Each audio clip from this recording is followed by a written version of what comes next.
കൊള്ളുന്നത് നമ്മുടെ കാക്കാശിയുടെ ചന്തിക്കല്ല, അതൊരു മരത്തിലാണ്. പണി പാളി, ഈ ദേശം എനിക്കറിയില്ല എന്നും പറഞ്ഞ് നമ്മുടെ പഠിപ്പി അവിടുന്ന് ഓടി രക്ഷപ്പെടാൻ ശ്രമിക്കുകയാണ്. കാക്കാശി കാണാതെ എവിടെയെങ്കിലും പോയി ഒളിക്കാനാണ് നമ്മുടെ പഠിപ്പി ശ്രമിക്കുന്നത്. പക്ഷെ യഥാർത്ഥത്തില് അവനെ കണ്ടുപിടിക്കാൻ തന്നെയാണ്. ഇത്തരത്തില് ഒന്നും അറിയാത്ത കുഞ്ഞിനെ പോലെ കാക്കാശി നിന്ന് ഒരു വമ്പൻ ട്രാപ്പ് ഒരുക്കിയത്. ഓടി ഓടി ഒരു മരത്തിന്റെ ചോട്ടിൽ പോയി നമ്മുടെ ആൾ ഒളിച്ചിരിക്കുമ്പോ കാര്യങ്ങൾ കറക്റ്റ് ആയിട്ട് നോട്ടീസ് ചെയ്യാണ് കാക്കാശി. ചുന്ദരി പെണ്ണ് സാക്കുറ സാസുക്കയ്ക്ക് എന്തെങ്കിലും സംഭവിച്ചോന്ന് അറിയാനായി അവന്റെ അടുത്ത് പോകാൻ ശ്രമിക്കുമ്പോ ആ ടൈമില് വഴിയില് നമ്മുടെ കാക്കാശി നിൽക്കുന്നത് കണ്ട് ഭാഗ്യം എന്നെ കണ്ടില്ല എന്ന് പറഞ്ഞ് ഒളിച്ചിരിക്കും. മുത്തുമോളെ ഒന്ന് തിരിഞ്ഞു നോക്കുന്ന കാക്കാശി പറയുമ്പോ നമ്മുടെ ആൾ ഷോക്കായി കാക്കാശിയെ ഉറ്റുനോക്കും. മരത്തിൽ തൂങ്ങിക്കിടന്ന് മടുത്ത നമ്മുടെ നറൂട്ടോ ചെക്കനാവട്ടെ കയ്യിലുള്ള ബ്ലേഡ് ഉപയോഗിച്ച് കയറർത്ത് ആ ഒരു ട്രാപ്പിൽ നിന്ന് രക്ഷപ്പെട്ടല്ലോ എന്ന് വിചാരിക്കുമ്പോ വേറൊരു വലിയ ട്രാപ്പിൽ പോയി വീഴും. യു അഗെയിൻ ബ്ലഡി ഫൂൾ എന്ന് പറഞ്ഞ് നറൂട്ടോ അലറുമ്പോ ഇവിടെ ചുന്ദരിപ്പിന്റെ മുമ്പില് കാക്കാശി ഒളിച്ച മൊത്ത് കളിച്ചിരിക്കുകയാണ്. സാർ എവിടെ പോയി കാണുന്നില്ലല്ലോ എന്ന് പറഞ്ഞ് അവിടേക്ക് ഇവിടേക്കും തല വലിച്ചു കീറി നോക്കുമ്പോഴാണ് സാസുകൈ സാക്കുറ സാക്കുറ എന്ന് വിളിക്കുന്നത് നമ്മുടെ ചുന്ദരിപ്പെണ്ണ് കേൾക്കുക. വാവ് ഡാർലിംഗ്, അവൻ എന്നെ വിളിച്ചല്ലോ എന്ന് കരുതി അവിടേക്ക് പോവാൻ നോക്കുമ്പോഴാണ് നമ്മുടെ പഠിപ്പിസ്റ്റ് മുത്തിന്റെ മേല് മുഴുവൻ ബ്ലഡായി അവൻ അവളുടെ മുമ്പിൽ വന്ന് വീഴ. ഹല്ലേലൂയ സ്തോത്രം എന്ന് പറഞ്ഞ് ഈ കാഴ്ച കണ്ട് നമ്മുടെ പെങ്കൊച്ച് അവിടെ തന്നെ ഫ്ലാറ്റ്. ടെക്നിക്കുകൾ ഒന്നൊന്നായി മരത്തിന്റെ മുകളിൽ കയറിയിരുന്ന് പ്രയോഗിച്ചുകൊണ്ടേയിരിക്കുകയാണ് കാക്കാശി. സാസുകയ്ക്ക് ഒരു പോറല് പോലും പറ്റിയിട്ടില്ല. പെണ്ണിന് എന്താണ് സംഭവിച്ചെന്ന് അറിയാനായിട്ട് അവൻ അവളുടെ അടുത്തേക്ക് കടന്നു വരും. ഇതുവരെ ആയിട്ടും ആ രണ്ട് ബെല്ലുകള് ആർക്കും എടുക്കാൻ കഴിഞ്ഞിട്ടില്ല. ഇത്തവണ സാസുക ആവട്ടെ, നിന്റെ ഇമാതിരി ലോക്കൽ കളികള് ആ ലോക്കൽ പിള്ളേരുടെ അടുത്ത് മാത്രമേ നടക്കൂ, എന്റെ അടുത്ത് നടക്കില്ല എന്ന് പറഞ്ഞ് കാക്കാശിയുമായിട്ട് നേരിട്ട് ഫൈറ്റ് ചെയ്യാൻ അവന്റെ അടുത്തേക്ക് കടന്നു വരും. ഓക്കെ കൂൾ, വരൂ നമുക്ക് നോക്കാന്ന് പറഞ്ഞ് രണ്ടുപേരും അങ്ങോട്ടേക്ക് ഇങ്ങോട്ടേക്ക് നോക്കി നിന്ന് കണ്ണോട് കോർത്ത് ചീറി ചീറി നിൽക്കുകയാണ്. സാസുകി ഡയറക്റ്റ് ആയിട്ട് കാക്കാശിയെ അറ്റാക്ക് ചെയ്യാൻ പോകുന്നതായിട്ട് കാണിച്ച് അവന്റെ നേർക്ക് ചാടുമ്പോ ഒരല്പം ശ്രദ്ധ തെറ്റിയെങ്കിലും കാക്കാശി എടുത്ത് ചാടി മാറിക്കൊടുക്കും. പിന്നീട് സാസുകി ഡയറക്റ്റ് ആയിട്ട് ഒരുപാട് നേരം അവന്റെ അടുത്ത് ഫൈറ്റ് ചെയ്ത് ബെല്ലിൽ നിന്ന് അവന്റെ ശ്രദ്ധ തെറ്റിക്കാൻ ശ്രമിക്കും. ഒരു വിധത്തില് ആ ഒരു ബെല്ല് എടുത്തില്ല എന്ന സമയമാവുമ്പോ കാക്കാശി പാവം നമ്മുടെ സാസുകയെ ചവിട്ടി താഴെയിടും. സാസുകി നറൂട്ടോയെ പോലെ അത്ര വിഡ്ഢിയല്ലാന്ന് കാക്കാസിക്ക് പിടികിട്ടും. ഇതേ സമയത്ത് ബോധം വീണ നമ്മുടെ പെണ്ണാവട്ടെ അവളുടെ പ്രാണനാഥൻ വടിയായെന്ന് കരുതി തെക്ക് വടക്ക് നോക്കുകയാണ്. പക്ഷെ ഇവിടെ ആവട്ടെ നമ്മുടെ രണ്ടും വല്ലന്മാരും അടാറ് പോരാട്ടത്തിലുമാണ്. ഈ കാര്യങ്ങളൊന്നും കേൾക്കാതെ നറൂട്ടോ ആവട്ടെ തൂങ്ങിക്കിടന്ന് ഉറങ്ങിക്കൊണ്ടിരിക്കുകയാണ്. കണ്ണു തുറന്ന് നോക്കുമ്പോ അവന്റെ തൊട്ടടുത്ത കല്ലില് അവർക്ക് കഴിക്കേണ്ട ലഞ്ച് ബോക്സ് കാണും. വാവ്, ബെല്ല് കിട്ടിയില്ലെങ്കിൽ എന്താ, എനിക്ക് ലഞ്ച് കിട്ടിയില്ലേ അത് മതി എന്ന് പറയുമ്പോ ഇവിടെ കാക്കാശിയും സാസുക ചെയ്യുന്ന ഫൈറ്റ് കണ്ട് കാക്കാശി ചെറുതായിട്ടൊന്ന് പതറുന്നുണ്ട്. ബാക്കി രണ്ടുപേരെ പോലെ അല്ല ഇവൻ കുറച്ച് സ്മാർട്ടാണ്. ശ്രദ്ധിച്ചില്ലെങ്കിൽ ഇവനെന്റെ ചീട്ട് കീറുമെന്ന് പാവം നമ്മുടെ കാക്കാശിക്ക് മനസ്സിലാവും. അതും പോരാഞ്ഞവൻ ഫയർബോൾ ടെക്നിക്ക് വരെ യൂസ് ചെയ്യുമ്പോ കാക്കാശിയുടെ രണ്ട് ഫ്യൂസും അടിച്ചു പോകും. കാരണം ഈ ഒരു ടെക്നിക്ക് നമ്മുടെ ആൾക്കും ക്ലിയർ ആയിട്ട് അറിയില്ല. ഈ ടെക്നിക്സ് ഒക്കെ വലിയ വലിയ നിഞ്ചാസ് മാത്രമേ ചെയ്യാറുള്ളൂ. അതിന് അവന്റെ ശരീരത്തിലെ എല്ലാ പവറുകളും ഒന്നിച്ചു വരണം. പവറെല്ലാം ഒന്ന് ചേർത്ത് ഒരൊറ്റ അടി. ആ അടിയില് നമ്മുടെ കാക്കാശി തീർന്നു എന്ന് വിചാരിക്കുമ്പോ എങ്ങനെയൊക്കെ എസ്കേപ്പായി അവൻ ഇവിടേക്കും മറഞ്ഞുപോയി. കാലിബുള്ള സാഹസികയെ തെക്ക് വടക്കൊക്കെ നോക്കുന്നുണ്ടെങ്കിലും അവനെ കാണാൻ സാധിക്കില്ല. ബ്ലഡി ഫുൾ എവിടെ പോയി? പേടിച്ച് ഒളിച്ചിരിക്കാണോ ചോദിക്കുമ്പോ ഭൂമിക്കുള്ളിൽ നിന്ന് വലിയൊരു ശബ്ദവും കേൾക്കും. ഭൂമി പിളർന്ന് അവന്റെ കാല് കാക്കാശിയുടെ കൈ വന്ന് പതിക്കുമ്പോ നമ്മുടെ ചെക്കൻ നൈസായിട്ടൊന്ന് ഷോക്കാവും. അവന്റെ കാലെ പിടിച്ച് വലിച്ച് ഭൂമിക്കകത്ത് കാക്കാശി അവനെ കുരുക്കിയിടും. അങ്ങനെ രണ്ടുപേരും ലോക്ക്ഡായി. ഇനി നമ്മുടെ പെങ്കൊച്ച് മാത്രമേ ബാക്കിയുള്ളൂ. നറൂട്ടോ കാലൊക്കെ വെച്ച് വെളിയിലെങ്കിൽ എന്താ പല്ലുണ്ടല്ലോ, എനിക്ക് ഇതൊക്കെ കടിച്ചു പറിച്ച് തിന്നാലോ എന്ന് കരുതി പ്രാർത്ഥനയൊക്കെ കഴിഞ്ഞ് തിന്നാനായി കൈവെക്കുമ്പോ കുട്ടാണ് നറൂട്ടോ എന്നിപ്പോ കാക്കാശി അവന്റെ തലയ്ക്ക് മേലെ ഇത് വിളിക്കും. ഞാൻ ചുമ്മാ തിന്നാൻ നോക്കിയതാണെന്ന് അവൻ മറുപടി പറയുമ്പോ പെങ്കൊച്ചാവട്ടെ സാസുകയെ നോക്കി അലഞ്ഞു നടക്കുകയാണ്. ഒടുവില് സാസുകയുടെ തല മാത്രം മണ്ണിൽ കാണുമ്പോ ദന്തപ്പോ ഇങ്ങനെ എന്ന് ആലോചിച്ച് കണ്ണു തള്ളി നോക്കുമ്പോ സാസുകി സാക്കുറാന്ന് അവളെ വിളിക്കും. അവൾ തലയും ചുറ്റി താഴെ വീഴും. ടെൻഷനായ സാസുക എങ്ങനെയൊക്കെയോ മണ്ണ് മുഴുവൻ മാന്തി പുറത്തു വന്ന് ബോധം പോയ സാക്കുറയെ വിളിച്ചുണർത്തും. ഓ മൈ ഡിയർ, നീ തിരികെ വന്നോന്ന് പറഞ്ഞ് കിട്ടിയ ഗ്യാപ്പില് സാസുകയെ പിടിച്ച് സാക്കുറ 5-6 ഉമയും കെട്ടിപ്പിടുത്തോ കൊടുക്കും. തുപ്പി കൂട്ടാതെ മാറി നിൽക്കുമെന്ന് പറഞ്ഞ് നമ്മുടെ ചെക്കൻ അവളെ ദൂരത്തേക്ക് എറിയും. നമ്മുടെ ചെക്കനെ ഇതൊന്നും തീരെ ഇഷ്ടമല്ല. ഇത്തവണ ഞാൻ അതിൽ എങ്ങനെയെങ്കിലും എടുക്കും. ഒരു തവണ എനിക്ക് അതിനെ തൊടാൻ സാധിച്ചു.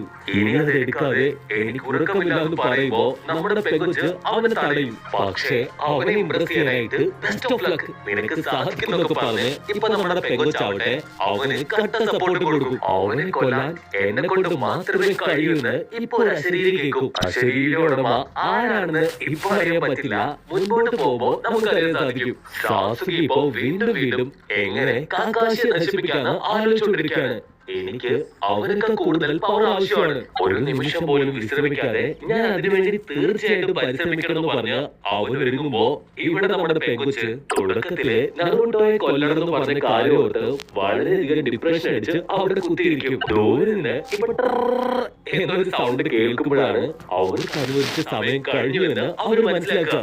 ഇത്ര നേരം വെറുതെ നമ്മൾ വർത്താനം പറഞ്ഞ ടൈം വേസ്റ്റ് ആക്കി എന്ന് പറഞ്ഞ് വീണ്ടും ദേഷ്യം കൂടുകയാണ് സാസുകിക്ക്. അങ്ങനെ ആർക്കും ആ ഒരു ബെല്ലുകള് അടിച്ചു മാറ്റാനായിട്ട് സാധിച്ചില്ല.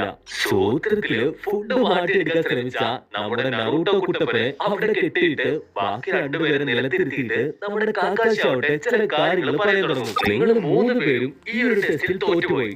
പക്ഷെ ആരും പേടിക്കേണ്ട, നിങ്ങളെ ഞാൻ യൂണിവേഴ്സിറ്റിക്ക് തിരിച്ചയക്കില്ല. ഇത് കേട്ട് നമ്മുടെ ചെക്കൻ നറൂട്ടോയും സാസുകയും ഹാപ്പി കൊണ്ട് തുള്ളിച്ചാടും. സ്റ്റോപ്പ് ഇറ്റ്, ഞാൻ മുഴുവൻ പറഞ്ഞു തീർക്കട്ടേന്ന് കാക്കാശി ഒരു ഫുൾ സ്റ്റോപ്പ് ഇടുമ്പോ ഇവിടെ ഇറുക്കാവട്ടെ ലോഡിന്റെ അടുത്ത് ചില കാര്യങ്ങൾ പറയാണ്. കാക്കാശി അവൻ ഇന്ന് വരെ ഒരാളെ പോലും പാസ്സാക്കി വിട്ടിട്ടില്ല. നറൂട്ടോയ്ക്കും ടീമിനും ഇനി എന്താണ് സംഭവിക്കുക പറയുമ്പോ ലോഡാവട്ടെ കാക്കാശിക്ക് ഒരിക്കലും തെറ്റുപറ്റാറില്ലെന്ന് അവന്റെ അടുത്ത് പറയും. ഇവിടെ കാക്കാശിയുടെ റിയൽ പ്ലാൻ എന്താണെന്ന് ചോദിക്കുകയാണെങ്കിൽ അവരെ മുഴുവനായിട്ടും ഇല്ലാതാക്കുക. അതായത് നിഞ്ചാന്നുള്ള ആ ഒരു ക്വാളിഫിക്കേഷൻ വരെ അവൻ ഇവരിൽ നിന്ന് എടുത്തു മാറ്റാൻ ശ്രമിക്കുകയാണ്. ഒരുപക്ഷെ യൂണിവേഴ്സിറ്റിയിൽ പോയാൽ അവർക്ക് വീണ്ടും ഡിഗ്രി കിട്ടിയാലോ അത് തടയാനാണ് നമ്മുടെ കാക്കാശി ശ്രമിക്കുന്നത്. ഇത് കേട്ട് നമ്മുടെ 3 പിള്ളേരും നല്ല രീതിയിൽ അവന്റെ അടുത്ത് ദേഷ്യപ്പെടും. കളിപ്പടക്കാൻ പറ്റാതെ സാസുക ഇപ്പോ കാക്കാശിയുടെ നേർക്ക് എടുത്ത് ചാടുമ്പോ അവനെ ചുരുട്ടിക്കൂട്ടി അവന്റെ തലയെ കാക്കാശി കാലപ്പെടുത്തും. ഇത് കണ്ട പെങ്കൊച്ച്, നിനക്ക് എത്ര ധൈര്യം ഉണ്ടെങ്കില് എന്റെ ചെക്കന്റെ തലയിൽ നീ കാല് വെക്കുന്നത് ചോദിച്ച് അവൾ അലറുമ്പോ കാക്കാശി അവിടെ cool down baby, cool down, നീ ഒരു കുട്ടിയാണ്, നിനക്കൊന്നും അറിയില്ല. എന്തിനാണ് നിങ്ങളെ ഇത്തരത്തിൽ ഗ്രൂപ്പ് തിരിച്ചിരിക്കുന്നതെന്ന് നിങ്ങൾക്കറിയോ? സത്യത്തിൽ നിങ്ങളുടെ മുൻപില് വിജയം തോൽവി അങ്ങനെ ഒന്നുമില്ല. എനിക്ക് വേണ്ടത് ഒരേ ഒരു കാര്യമാണ്. അതെന്താണെന്ന് അറിയാൻ ചോദിക്കുമ്പോ നമ്മുടെ 3 ആൾക്കാരും ഞങ്ങൾക്ക് അറിയില്ലാന്ന് ഒരേ ശബ്ദത്തിൽ പറയും. നിങ്ങൾ 3 പേരും ചേർന്ന് ടീം വർക്ക് ചെയ്യണം, അതാണ് ആവശ്യം. ഇത് കേട്ട് നമ്മുടെ 3 ആൾക്കാരെയും 4 കിളിയും 3 ഇഞ്ചും പറന്നു പോകും. കാരണം ഇത്ര നേരവും അവരത് ചെയ്തിട്ടേ ഉണ്ടായിരുന്നില്ല. കാരണം മാസ്റ്റർ അപ്രകാരമാണ് ആഗ്രഹിച്ചത്. 3 പേരും ഒരുപോലെ വന്ന് തന്നെ അറ്റാക്ക് ചെയ്ത് ബെല്ലെടുക്കണമെന്ന്. അപ്പോഴും സാക്കുറയ്ക്ക് ഒരു സംശയം ഉള്ളത് 2 ബെല്ല് മാത്രമാണ്. 2 പേർക്ക് ആ ബെല്ല് കിട്ടൂ. ഒരാൾ അപ്പോഴും തോറ്റുപോകും, തീർച്ചയായും തോറ്റുപോകും. പക്ഷെ എനിക്ക് ആവശ്യം ടീം വർക്കാണ്, ടീം വർക്ക്. പക്ഷെ നിങ്ങൾ ഓരോരുത്തരും വളരെ ഡിഫറെന്റ് ആയിട്ടാണ് ബിഹേവ് ചെയ്യുന്നത്. നമ്മുടെ പെങ്കൊച്ചിന് സാസുകയോട് ലവ് ആയതുകൊണ്ട് തന്നെ അവന്റെ ഫോണ് അവിടെ നിൽക്കുന്നത്. നറൂട്ടോയ്ക്കാണെങ്കിലോ സാസുകയെ തീരെ ഇഷ്ടമല്ല. ഇവർ ഓരോരുത്തരായി ഫൈറ്റ് ചെയ്യുമ്പോ മറ്റാൾക്കാർ പോയി മാറി നിൽക്കുകയും ചെയ്യുന്നു. എല്ലാവരും അവരവരുടെ ഇഷ്ടത്തിന് ഫൈറ്റ് ചെയ്താല് അതാണ് ഏറ്റവും വലിയ ആപത്തെന്ന് നമ്മുടെ മാസ്റ്റർ വ്യക്തമായിട്ട് അവർക്ക് പറഞ്ഞു കൊടുക്കും. അതുകൊണ്ട് നിങ്ങൾ ആദ്യം മനസ്സിലാക്കേണ്ട കാര്യം ഏതൊരു അറ്റാക്കിന് പോകുമ്പോഴും ടീം വർക്ക് വേണമെന്നതാണ്. ഒരുത്തൻ മറ്റൊരുത്തനെ സഹായിക്കണം, എങ്കിൽ മാത്രമേ ആ ഒരു മിഷൻ സക്സസ് ആവുകയുള്ളൂ. അവിടേക്ക് നോക്കുന്നു പറഞ്ഞ് നേരത്തെ ഫുഡ് വെച്ച ആ ഒരു കല്ല് അവർക്ക് മുൻപില് നമ്മുടെ മാസ്റ്റർ കാണിച്ചു കൊടുക്കും. വലിയൊരു യുദ്ധത്തില് മരിച്ചുപോയ നിഞ്ചാസിന്റെ പേരാണ് അതിൽ കൊത്തി വെച്ചിരിക്കുന്നതെന്ന് പറയുമ്പോ നറൂട്ടോയ്ക്ക് ഒരുപാട് സന്തോഷവും. തീർച്ചയായും ഞാനും ഒരു യുദ്ധത്തിൽ മരിച്ചുപോയ ഇവിടെ കൊത്തി വെക്കുമല്ലോ എന്ന് ആലോചിച്ചാണ് നമ്മുടെ ആള് തുള്ളിച്ചാടുന്നത്. ഇവരാരും സാധാരണ നിഞ്ചാസ് അല്ല, ഇവരെന്റെ ഫ്രണ്ട്സ് ആണെന്ന് പറയുമ്പോ നറൂട്ട ഒരു സെക്കൻഡ് ഷോക്കാവും. അതൊക്കെ ഇരിക്കട്ടെ, നിങ്ങൾക്ക് ഞാൻ ഒരു അവസരം കൂടെ തരാം. വൈകുന്നേരത്തിനുള്ളില് ഫുഡൊക്കെ കഴിച്ച് സെറ്റ് ആയിട്ട് നിങ്ങൾ ഒന്നുകൂടെ പരിശ്രമിക്കണമെന്ന് പറയുമ്പോ നറൂട്ടോയുടെ ഉള്ളില് 2 ചോക്ലേറ്റ് പൊട്ടും. പക്ഷെ ഒരു കാര്യം, നറൂട്ടോ മാത്രം ഫുഡ് കഴിക്കാൻ പാടില്ല. കാരണം നീ ഒളിച്ച് ഫുഡ് കഴിക്കാൻ ശ്രമിച്ചവനാണ്. അതുകൊണ്ട് നിനക്ക് ഈ ശിക്ഷ കൂടിയേ തീരുള്ളൂ എന്ന് പറയുമ്പോ പാവം നമ്മുടെ നറൂട്ടോ അവിടെ തകർന്നു പോകും. ഇൻ കേസ് ആരെങ്കിലും നറൂട്ടോയ്ക്ക് ഫുഡ് കൊടുത്താല് അവരായിരിക്കും ആദ്യം ഡിസ്ക്വാളിഫൈ ആകാന്ന് പറയുമ്പോ ബാക്കി രണ്ടുപേര് നറൂട്ടോടെ ഏതായാലും പോലും എടുക്കാൻ തയ്യാറാവില്ല.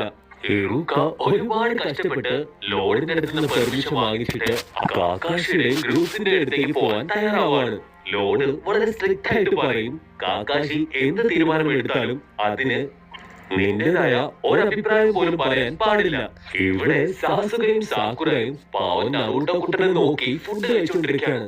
ഞാൻ പതറില്ല, ഇതിൽ ഞാൻ തളരില്ല, ഞാൻ അവനെ തോൽപ്പിച്ച് ബെല്ലെടുക്കുന്നു പറഞ്ഞ് അലറിക്കൊണ്ടിരിക്കുമ്പോ പാവം നമ്മുടെ ചെക്കന് വയറ്റിന് ചില ഒച്ചയും ബഹളമൊക്കെ കേൾക്കും. സങ്കടം തോന്നിയ സാസുകെ അവന്റെ ഫുഡ് എടുത്ത് നറൂട്ടോയുടെ നേരെ കിട്ടും. ഇതാ നീ കഴിച്ചോളൂ. ഇപ്പൊ ആക്ച്വലി കാക്കാഷി അവിടെ ഇല്ല, പക്ഷെ അവൻ കാണുകയാണെങ്കിൽ സാസുകയുടെ കാര്യത്തില് ഏകദേശം തീരുമാനമാവും. സാസുക എന്താണ് ചിന്തിക്കുന്നതെന്ന് വെച്ചാല് 3 പേരും ഒരേപോലെ ടീം വർക്ക് ചെയ്തിട്ട് ആ ബെല്ലെടുക്കാൻ സാധിക്കുള്ളൂ. അപ്പൊ ഒരാൾ മാത്രം ടയർഡ് ആയിട്ടിരുന്നാല് അത് സാധിക്കില്ല. അതുകൊണ്ട് തന്നെ എന്തായാലും കുഴപ്പമില്ല, നീ കഴിച്ചോളാനായിട്ട് അവൻ പറയും. ഇത് കേട്ട് നമ്മുടെ ചുന്ദരി പെണ്ണും അവളുടെ ഫുഡ് നറൂട്ടോയ്ക്ക് കൊടുക്കും. ഇത് കാണുമ്പോ പാവം നമ്മുടെ നറൂട്ടോ കുട്ടന് ഒത്തിരി സങ്കടം വരും. പക്ഷെ ഈ കാര്യങ്ങളെല്ലാം തന്നെ ഒളിഞ്ഞു നിന്ന് കാക്കാഷി കണ്ടുകൊണ്ടിരിക്കുകയാണ്. കുട്ടപ്പന്റെ കൈ കെട്ടിവെച്ചത് കൊണ്ട് തന്നെ നമ്മുടെ പെങ്കൊച്ച് ഒട്ടും ഇഷ്ടമല്ലാതെ അവന് വാരി കൊടുക്കാൻ ആരംഭിക്കും. വേഗം തിന്ന് എന്ന് പറഞ്ഞ് ഉള്ള ഒന്നൊന്നായിട്ട് അവന്റെ വായിക്കുമ്പോ ഒരു കൊടുക്കാത്ത പോലെ കാക്കാശി അവിടേക്ക് പറന്നെത്തും. മേഘങ്ങളെല്ലാം ഇരുണ്ടുകൂടി മിന്നലടിച്ച് മഴക്കാറ് വരുമ്പോ ഇവനെന്താ പ്രാന്താണോ എന്ന് ചിന്തിച്ച് നിൽക്കാണ് നമ്മുടെ 3 പിള്ളേരും. ഞാൻ പറഞ്ഞ നിയമം അത് നിങ്ങൾ തെറ്റിച്ചു. നിങ്ങൾ 3 പേരും പണിഷ്മെന്റിന് അർഹരാണെന്ന് പറയുമ്പോ നമ്മുടെ പിള്ളേരാവട്ടെ ടീം വർക്ക് വേണമെങ്കിൽ ഞങ്ങൾ 3 പേരും ഒരുപോലെ ആയിരിക്കണം. അതിനുവേണ്ടിയാണ് ഞങ്ങൾ ഇത് ചെയ്തത്. ഞങ്ങളെ വെറുതെ ഇരിക്കാൻ തയ്യാറല്ല എന്ന് പറഞ്ഞ് അവനും ഫൈറ്റിന് തയ്യാറാവും. അവരെ പോലും ഞെട്ടിച്ചുകൊണ്ട് കാക്കാഷി ആവട്ടെ നിങ്ങൾ 3 പേരും ഈ പരീക്ഷണത്തിൽ വിജയിച്ചു എന്ന് അവരുടെ അടുത്ത് പറയും. ഇതെന്താ ഉണ്ടായെന്നറിയാതെ നമ്മുടെ പിള്ളേര് അങ്ങോട്ടേക്ക് ഇങ്ങോട്ടേക്ക് നോക്കിക്കൊണ്ടിരിക്കുമ്പോ കാക്കാഷി പറയാൻ തുടങ്ങും, ഇതിനു മുൻപ് വന്ന എല്ലാവരും ഞാൻ പറയുന്നത് എന്തോ അത് മാത്രമാണ് അനുസരിച്ചിട്ടുള്ളത്. അതുകൊണ്ട് തന്നെ അവരാരും പാസ്സാകാനായിട്ട് എലിജിബിൾ ആയിരുന്നില്ല. പക്ഷെ നിങ്ങൾ ഫ്രണ്ട്സ് അല്ലായിരുന്നിട്ട് പോലും പരസ്പരം സഹായിച്ച് ഒന്നു ചേർന്നു. So boys and girl, congrats, നിങ്ങൾ വിജയിച്ചിരിക്കുന്നു എന്ന് പറയുമ്പോ പാവം നമ്മുടെ ഇളക്കുട്ടി നറൂട്ടോ പൊട്ടിക്കരയാൻ ആരംഭിക്കും. യാഹൂ, ഞങ്ങൾ നിഞ്ചാസ് ആയെന്ന് പറഞ്ഞ് അട്ടഹസിക്കുമ്പോ മാസ്റ്റർ ആവട്ടെ അവരുടെ അടുത്ത് വീട്ടിൽ പോയി റിലാക്സ് ചെയ്തോളാൻ പറയും. ആനന്ദ തുന്തുരായിട്ട് അവര് വീട്ടിലേക്ക് പോകുമ്പോ പാവം നമ്മുടെ നറൂട്ടോ കുട്ടനെ അഴിച്ചു വിടാൻ മറന്നു പോകും. ഓയ് ഹലോ,